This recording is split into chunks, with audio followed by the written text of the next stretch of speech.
এই ছেলেটা ঘরে থাকে, ঘরের অবস্থা দেখে আমি আর মা ভয় পেয়ে গেছি। ওকে দেখো, শুধু টিপটপ হলে থাকলে হয় না, ঘরকেও টিপটপ করে রাখতে হয়।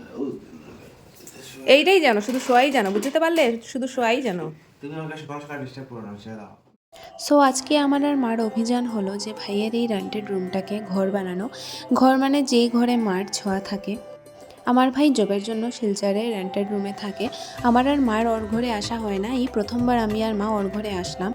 আমরা আগের দিন রাত্রেই ওর ঘরে এসেছিলাম, আর মা তো রাতে এসেই ওকে বলল, কী অবস্থা করে রেখেছিস ঘরের। মা তো রাতেই মুছতে শুরু করে দিয়েছিল। তো আমি বললাম, রাতের জন্য ঘুমিয়ে পড়ো, কালকে সকালে না হয় উঠে সব কিছু ঠিক করে দেবে। তো আমি ঘুমেছিলাম, মা উঠে রান্নাঘরের অনেকটা কাজ সেরে নিল। যেমন মশলাপত্রগুলো ও বাইরে ছড়িয়ে ছিটিয়ে রেখেছিল, সবগুলো কন্টেইনারে ভরলো, সব বাসন টাসন মেজে পরিষ্কার করে রাখলো। আর আমি এদিকে ঝাড়ু টাড়ু দিয়ে বাকি ঘরের কাজগুলো করছিলাম। অনেক ছেলেরা আছে বলে আমাদের মেয়েদের প্রয়োজন নেই, আমরা মেয়েদের ছাড়াই গুছিয়ে থাকতে পারি। আমার ঠিক তেমনটা মনে হয় না, কারণ একটা ঘরে যখন মেয়ের ছোঁয়া থাকে, সে যাই হোক, তোমার মা হোক, তোমার বোন হোক, কিংবা তোমার বউ হোক, সেই ঘরটাকে তখন ঘর লাগে, মানে সেই ঘরে থাকার ইচ্ছে করে। মা এইসব করে ভাইকে বলছিল যে এখন দেখবি তোর থাকার ইচ্ছে করবে ঘরে। বাকি সব পরিষ্কার করার পর আমি ওর বিছানাটা ঠিক করে দিলাম। আমরা আজ ওর ঘরে থাকিনি, তো মা বললো যে সব কাজ করার পর একটা চা ব্রেক হয়ে যাক। মায়ের দিকে চা বসিয়ে দিয়েছে।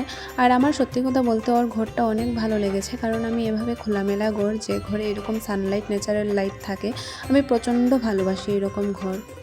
আর আমি এভাবে জানলার পাশে বসে বাইরের দিকে দেখে চায়ের মজাটা নিচ্ছিলাম। তারপর আমরা বেরিয়ে পড়লাম।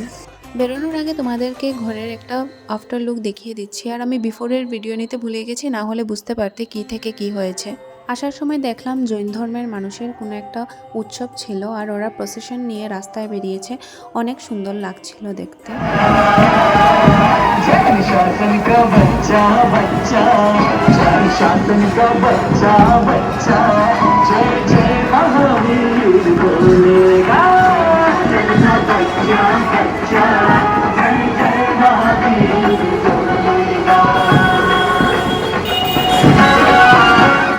তারপর একটি ধাবাতে ঢুকে আমি মা ভাই মিলে রুটি তরকা খেয়ে ঘরের উদ্দেশ্যে রওনা হলাম।